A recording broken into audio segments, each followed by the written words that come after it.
Good morning, lovely people. How are you today? I hope you're well. I'm in the garden, hurrah! And I'm here for more than just watering. It's really humid. It's incredibly humid. It's about 93% humidity. We're in the mid-20s, which is only around about 80 Fahrenheit. But goodness, this humidity makes things feel very steamy. But I'm so glad that heat that we had, that seems to be over, because it really did knock me sideways. Just totally incapacitated. Never mind. Okay, so I haven't been to the garden for 3 days, because over the last 3 days we have been having showers. Not massive dumpings of rain. Oh, don't fight cats, the cats are all gone. They're all here this morning, because they missed me, haven't you? Oh, well, I've missed them anyway. Yes, we haven't had any mega dumpings of rain, but these showers have been just enough to keep the garden going. They also mean that we are into a blight watch period for the tomatoes. So my first thing on arrival this morning was, go and look at the tomatoes, make sure they're okay. But oh my goodness, in the last 3 days that I haven't been here, I can't get over it. Masses of them have ripened. And that's actually the whole theme for today is harvesting. So, oh, I love it, I love it. There's this wonderful rhythm to each year. I sort of almost, I think I am in sync with my garden and this sort of growing year. I sort of feel these waves of it coming.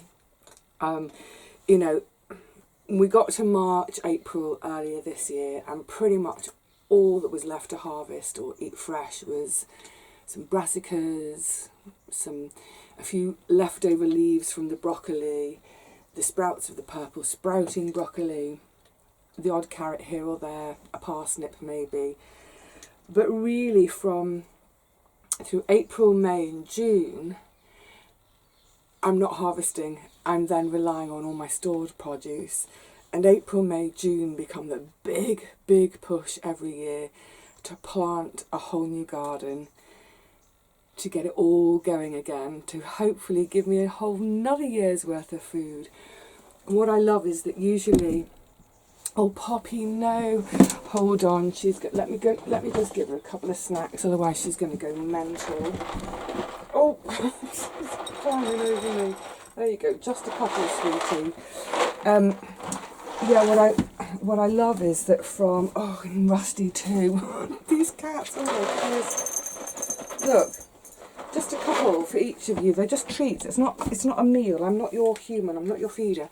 Anyway, what I was trying to say is that from the beginning of July, I start to have the first few bits and pieces that I can pick. And so sort of through July to about mid-August, I'll be in the garden every 2 or 3 days or so, either to do a little job or watering, that sort of thing. And on those days, I pick a little bit from here and there, here and there, here and there, and have that to eat fresh over the next sort of 3 or 4 days. So I'm picking for my sort of just my current needs. My diet changes completely around that time. Suddenly I'm not having so much sort of tomatoey, beany, squash-based dishes, because that's the stuff I mostly store. But I'm into that lovely fresh stuff of salad leaves and cucumbers and the first few fresh beans. But then, and this is the stage we're at now, from about mid-October, we're August, sorry, from about mid-August through to about mid-October, now it's the time when, yes, I continue to pick bits and pieces to have for meals for the coming 2 or 3 days, but we're now into that time when I'm doing bigger picks of everything when I am here and spending a heap of time in the kitchen processing things to store them for the winter and next spring. So the last time I was down, it was 3 days ago, doesn't matter, doing a mammoth watering session again, I thought, oh my goodness, there's so much to pick by way of the beans that I eat for the whole bean, as in the pod, as well as the beans inside.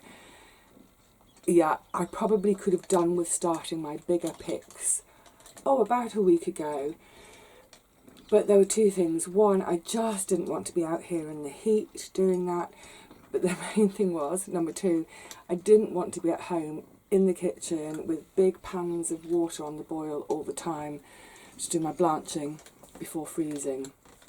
I don't blanch everything before freezing, but with the beans that I do for the whole pod, I do tend to blanch them. Just I found it helps give them a better texture and taste when they're defrosted to use later in the year. So yes, I had a bit of an eek moment the other day and thought I really need to do some harvesting, which is what we'll do today. Later on, but I'll do it for a separate video, I'm going to, rather unusually for me, I'm going to do a bit of a mid-month tour of the garden, as I said I would at the beginning of August, remember? Because I said I felt that the garden was still just trying to catch up a bit. And now it's where I would expect it to be, normally sort of more at the beginning of August. But anyway, there's some lovely new growth that I'd love to share with you, but I'll try and keep it a bit quicker than my normal long tour. So now is the time to shut up and get into the garden and start doing some harvesting and get away from all these cats. So this is the wonderful sight that greeted me this morning. Oh, look, gorgeousness, myriad tomatoes ripening. It's amazing how they just seem to turn overnight. So these few over here, Gardener's Ecstasy, this is where I've had a few already, but look, so many more coming. So many more. Oh my goodness, what a happy sight. Oh, and let me just bring you around here. The Amish paste are colouring up. How marvellous. Yum, yum, yum.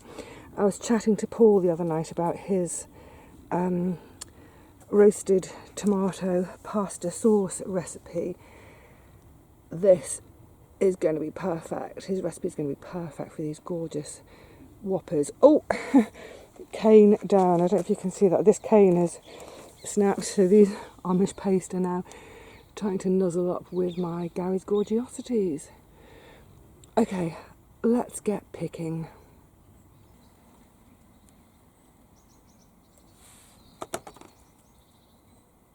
I absolutely adore harvesting tomatoes because, of course, it releases that gorgeous smell. They are one of my absolute favourite things to grow for that reason. I spend a lot of time with them over the summer, both in terms of giving them their cares leading up to this point and then harvesting. And it's just, that would normally do me for a couple of days, meals for a couple of days. But that's just the beginning. We are fast approaching bottling season. Yay!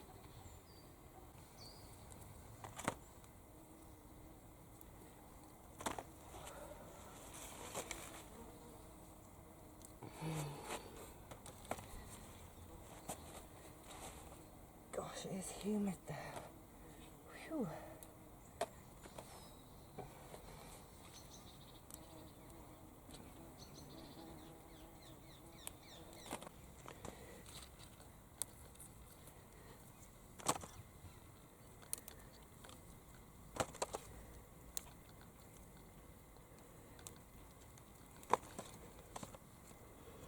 Wow, some of these are so ripe, they're falling off nearly.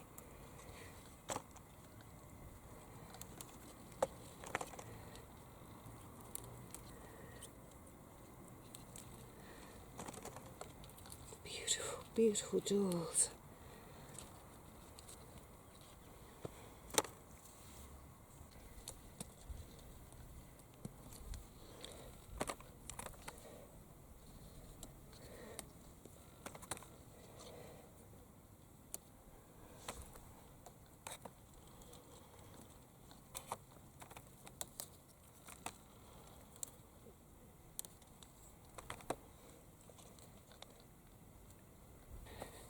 you remember this one?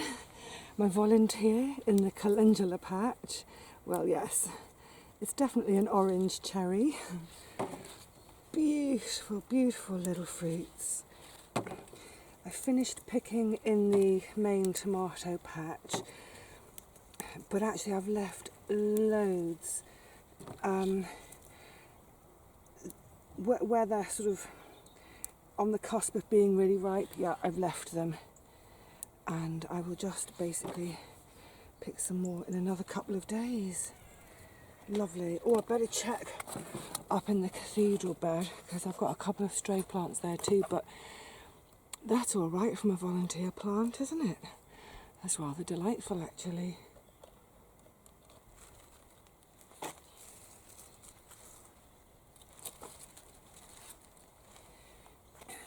The cucumbers have almost come to an end now. That's okay. For the last 4, 5, 6 weeks even, I've been having at least one a day. I've had enough for me.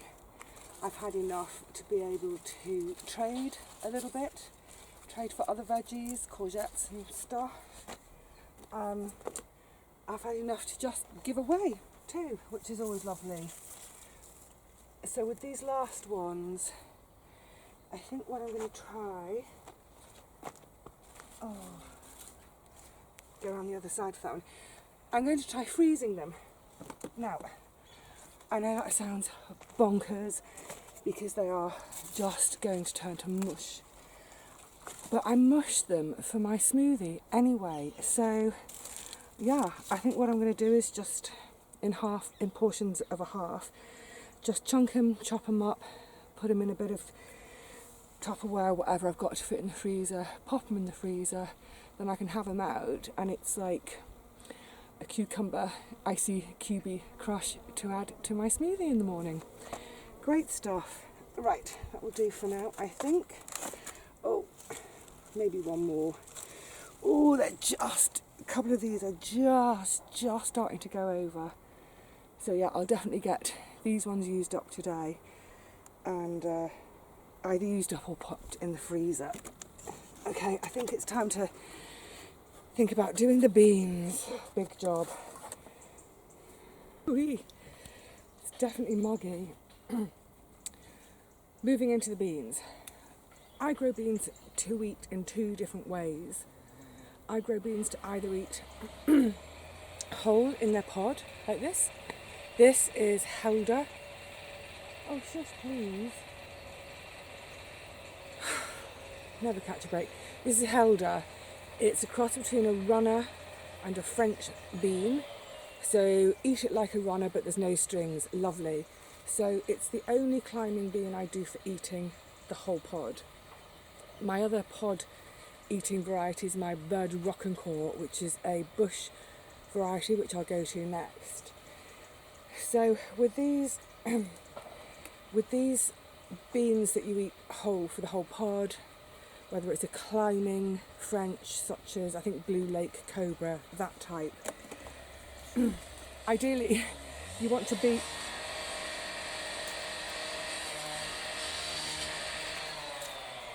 It's Sunday. What are they doing? As I was trying to say, ideally you would pick these regularly. Pick. And that's going to encourage more to come. Much as I was saying with the calendula the other day, by picking these, the plant has a bit of a panic, sticks out some more flowers, because it's basically, we're taking its seeds away and it needs to make some. So yeah, pick small, pick regularly. As I said, I could probably have done with picking. I have had quite a few already, just small handfuls. But then over the last 10 days or so, they've really come on. And I just haven't kept up because of the heat. And as I said, just not wanting to be in the kitchen all the time with great vats of boiling water. So I've got 2 lots here side by side. I'll go through them really quite thoroughly this morning. I'll be having some of these during the week fresh to eat, but a lot of them I'm going to be chopping them up, blanching and freezing. On this side, I don't know if you can make out, these are the lovely Trail of Tears. Now, Trail of Tears is a great one because let's say all my fresh beans to eat the whole pod, let's say they all failed. I could eat the Trail of Tears as it is now, as a bush type bean, although it's climbing, eat the whole pod. But I grow them for saving the beans for dried. I do a lot of my beans dried. I've got to say, I think that's unbelievably inconsiderate. It's Sunday and it's about 9 o'clock in the morning. Anyway, I do a lot of my beans dried just because in terms of managing my time, it's really, really easy. Doing a lot of dry beans, I just leave them alone completely. I'm not worried about keeping on top of harvesting. And then when I do harvest, I'm not then spending hours in the kitchen blanching, what have you. I literally, towards the end of October, take them all off the plant, shell them, spread them out to dry thoroughly. Done. So yeah, a lot of my beans are for drying or for freezing demi-sec, because freezing them demi-sec makes things speedier, more convenient later on for cooking, so there's no overnight soaking and boiling and all that stuff. Okay, right, well, I'm going to get on with this, concentrate so I don't miss any, and then we'll move over into the Bedou Rockencore.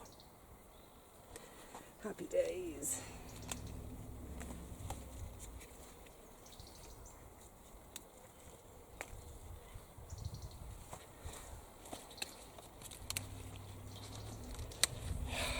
Yum, yum, yum. Oh, yum, yum, yum.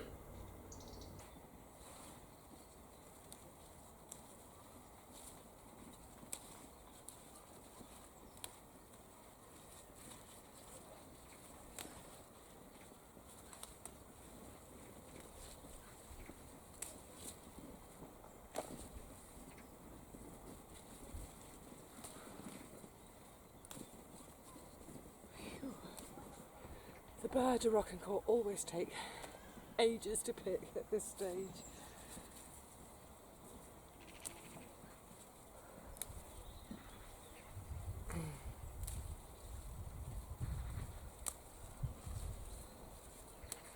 I'm so glad I plugged the gaps with the second sowing, because they're just getting their flowers now, which means in 3 or 4 weeks I'll have a whole nother flush of gorgeous fresh ones to choose from. Oh, weed. Fat hen. Good King Henry. Eat the leaves in your salad. Put them in soup. Use them like you would, say, spinach. I just like to pull them out before they flower, but we can have that. Don't need the roots, but yeah, any bits of fat hen, good King Henry, they'll come home and they'll get a scoff too. Oh my goodness, there's so many. I'm so behind with picking.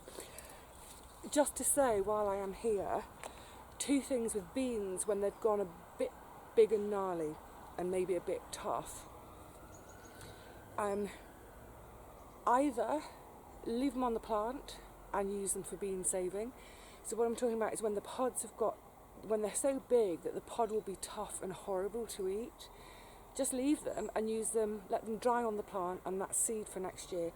Or harvest them anyway, but just shell the beans and just have the beans inside and discard the pod back to your compost heap. You know, I know, oh, that's a stretch, I'll have to come around the other side. I know folk get to the stage each season when they're sick of putting runner beans in the freezer, they've just got so many, they're sick of eating them. Leave them on the vines, let them get really fat, and then pod them for the beans.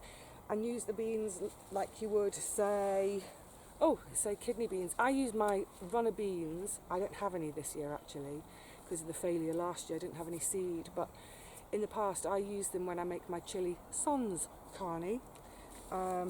Yeah, jam-packed full of the runner beans.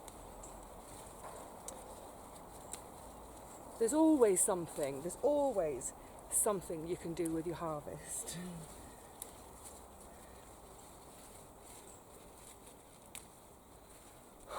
So muggy. Phew. Right, well this is going to take me ages, and you don't need to see me sitting here for the next half hour going through every plant, so I'll just crack on. Oh, and just to say, can you see this in the middle? Some sort of climber. I think it might be a Trail of Tears. I'm not sure, but Rockencore and Trail of Tears seed looks very similar. They're both teeny tiny little black beans. So yeah, sort of got a stick. So out of sticks. Right, Vivi, let's chat more pick.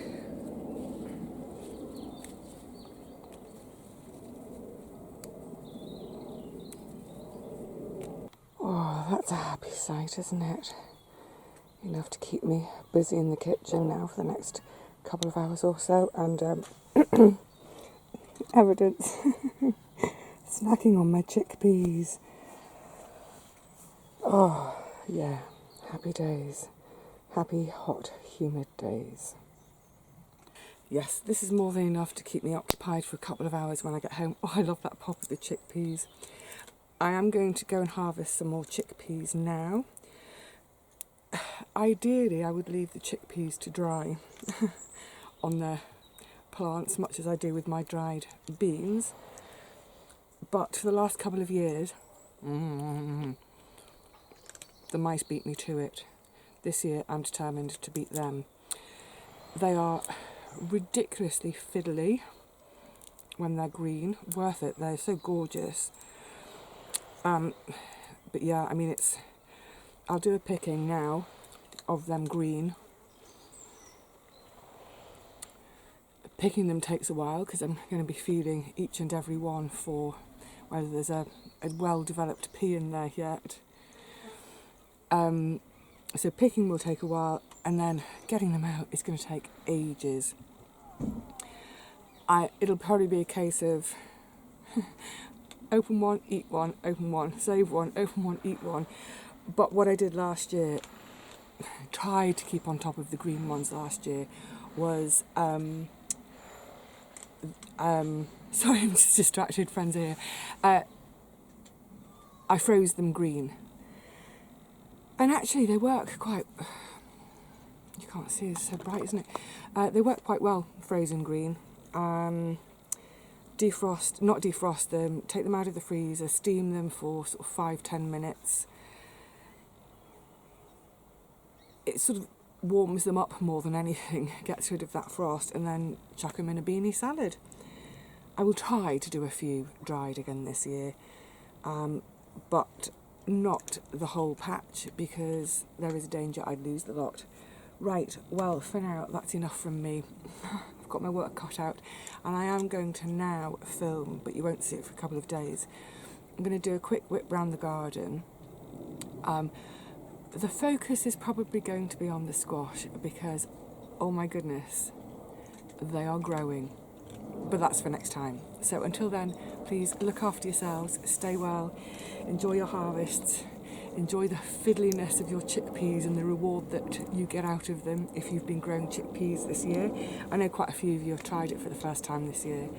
I'm hoping that you're getting a lovely harvest from them. Here's hoping. So yes, stay well. Try to enjoy your kitchen time, your steamy kitchen time, as much as your garden time. Just enjoy the bounty. Bye for now.